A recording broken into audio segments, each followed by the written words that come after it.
Welcome back to our channel, where we bring you the most intense celebrity moments in the biggest confrontations that shook Hollywood.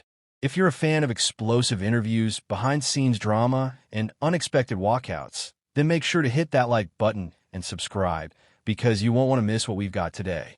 This is not just another talk show episode gone wrong. This is the kind of moment that sends shock waves across the entire entertainment industry.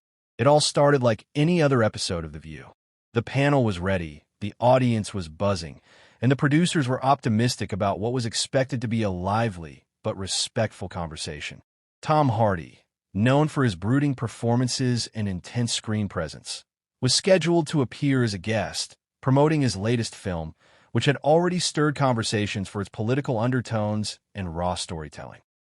Hardy was expected to discuss his process, his passion for the craft, and how the project came to life.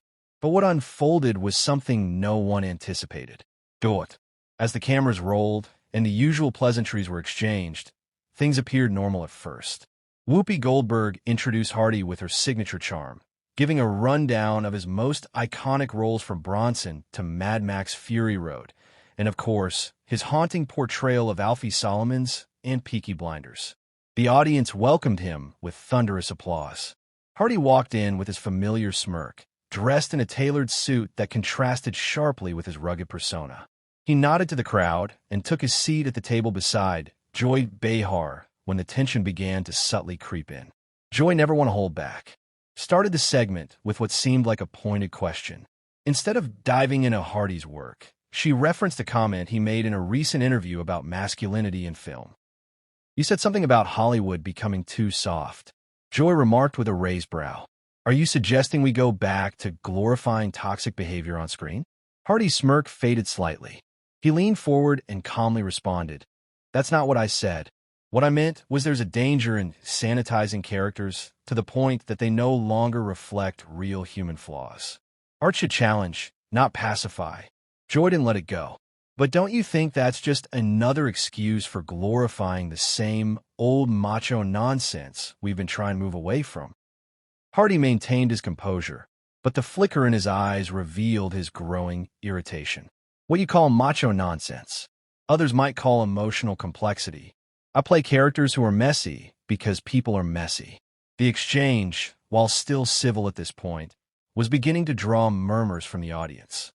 Sunny host tried to pivot the conversation back to the film, asking about Hardy's preparation for his latest role as a morally conflicted war veteran.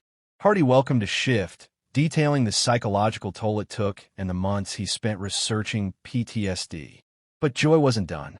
Interrupting him mid-sentence, she cut in with, "But don't you think films like these end up justifying violence, especially with the climate we're in?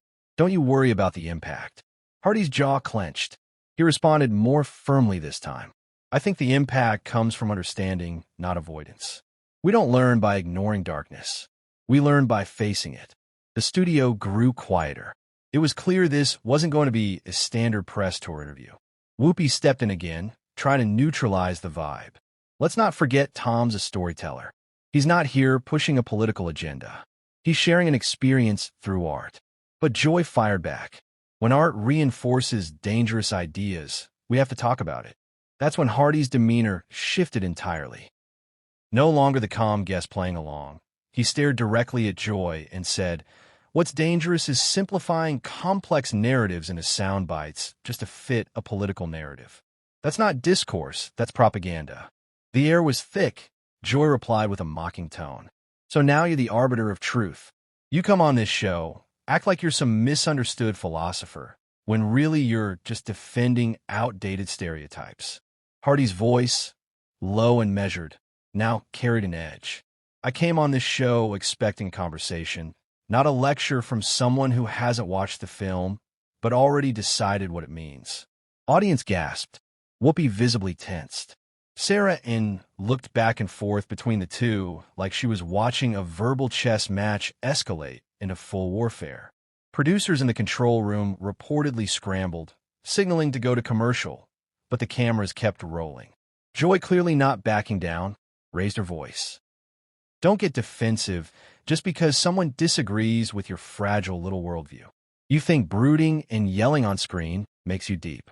That was the final straw. Hardy stood up slowly, removed his microphone, and tossed it gently on the table. You're not interested in conversation. You're interested in performance. Act on screen. You act here. He turned toward the audience, gave a slight nod, and walked off stage. The silence in the studio was deafening. Whoopi attempted to salvage the moment with a joke, but no one laughed. The remaining hosts looked stunned. Some audience members clapped awkwardly, unsure whether to support Hardy's exit or babe boldness.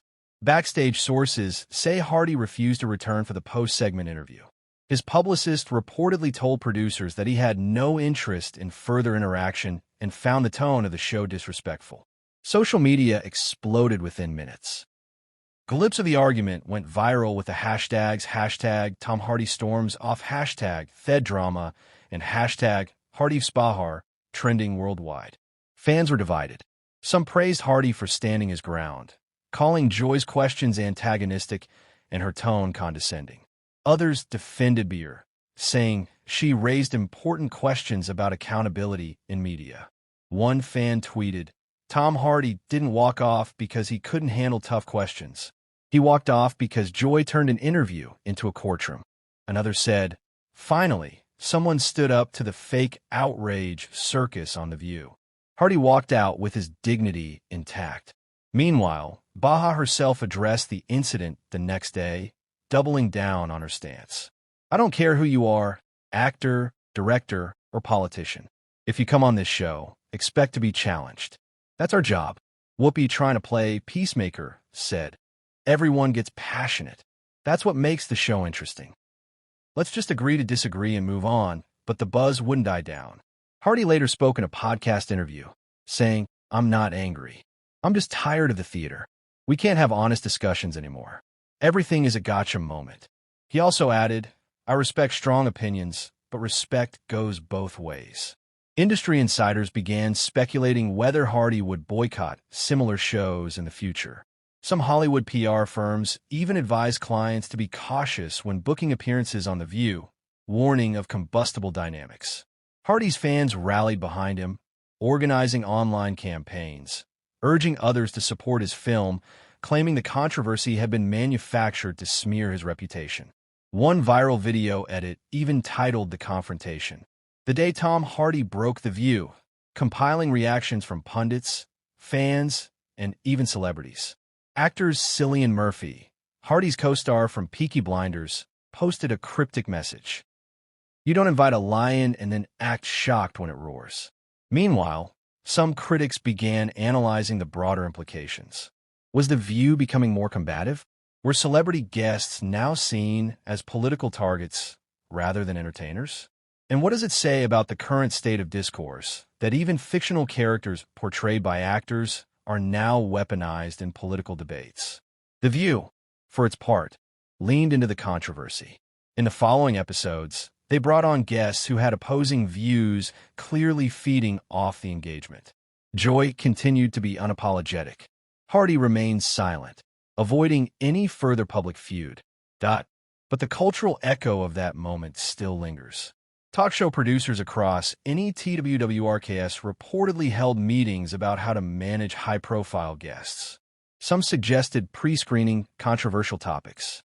Others warned against letting interviews spiral into open confrontations without moderation. As for Hardy, his next project was fast-tracked, and studios noticed a surge in online engagement related to his name. What started as a fiery on-air argument ended up boosting his visibility, though not in the way publicists typically prefer. It's not every day you see a respected Hollywood actor stand up, challenge the narrative, and walk out mid-inter in front of millions, whether you think he was justified or not. One thing is clear: Tom Hardy made an unforgettable exit, and The View may never be the same again. For more explosive Hollywood moments, behind-scenes drama, and in-depth celebrity breakdowns, make sure you subscribe and turn on notifications. You won't want to miss what's coming next. This has been your ultimate source for celebrity showdowns. Until next time, keep watching, keep questioning, and stay bold.